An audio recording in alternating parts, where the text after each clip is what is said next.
911 Turbo Cabrio quite often comes in for a lot of stick from the kind of purists, but over the years Porsche has put a lot of engineering effort into making the open 911 just better technically. They've even got hydraulic engine mounts in this one just to make sure that the sway of the fact that the engine's out the back doesn't have too much effect on the chassis once you take the roof off. And you really don't have to spend very much time in this car at all to realise just how good the new 911 Turbo Cabrio is. I mean, it's a little bit heavier than the coupe. It's a little bit more expensive. It has the same amount of power, the same amount of torque. So it is still cataclysmically fast. And it sounds even better when you take the roof off as well. Have a listen to this.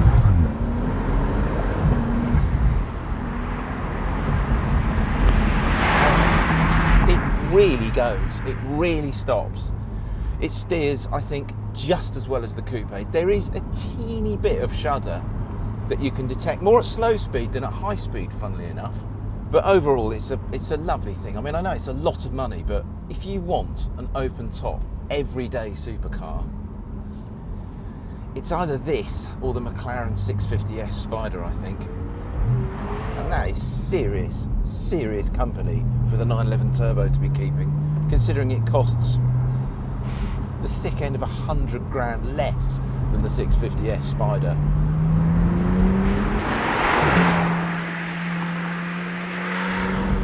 This one's got the PDK gearbox, as you can see.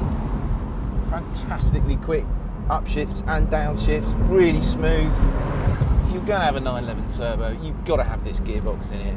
Doesn't matter whether it's got a roof or not. This gearbox just works in a 911 Turbo.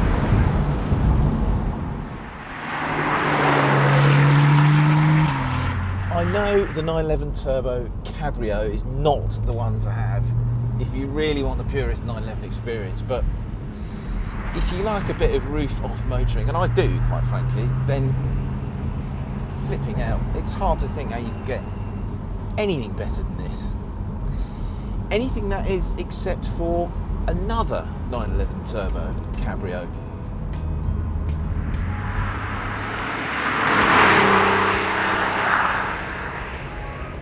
The new 911 Turbo Cabrios, very obviously a very lovely car, but this is a proper 911 Turbo Cabrio.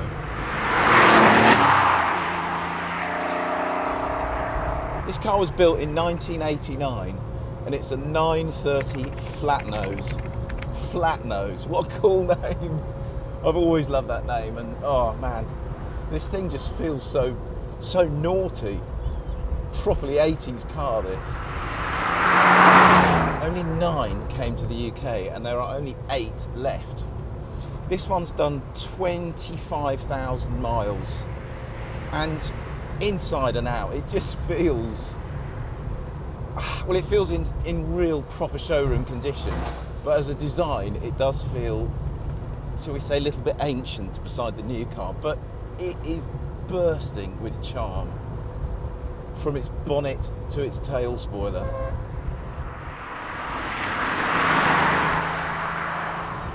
This one used to be Porsche GB's demonstrator back in the 80s, and it's just a wonderful thing, it really is. And it's still fast as well. Power output now is probably just a little bit north of 300 horsepower.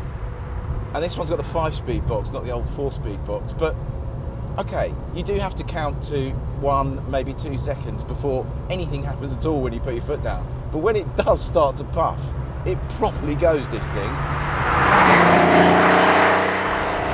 Oh my word. I love this car, I love this car.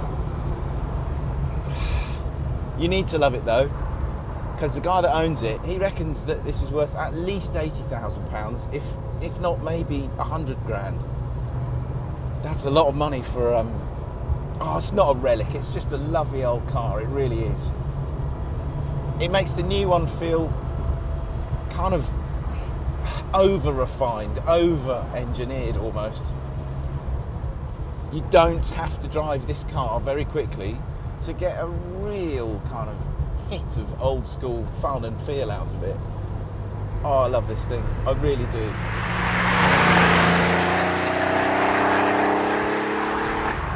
Okay, the ride's a bit rubbish and there is heaps of understeer if you try and drive it fast. And the throttle response is poor. And I'm sort of feeling the need to maybe grow a moustache to drive it. But forget all that. This is just a lovely, lovely car from yesteryear. Makers of new cars could take a good look at this thing and they could still learn things from this car.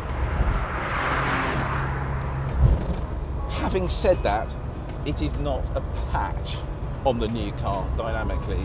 Not in a straight line, not around corners, not in terms of comfort, not in terms of quality, nothing. The new car is miles better than this in every way. But if I was to choose between one of the two of them, I think I'd have this.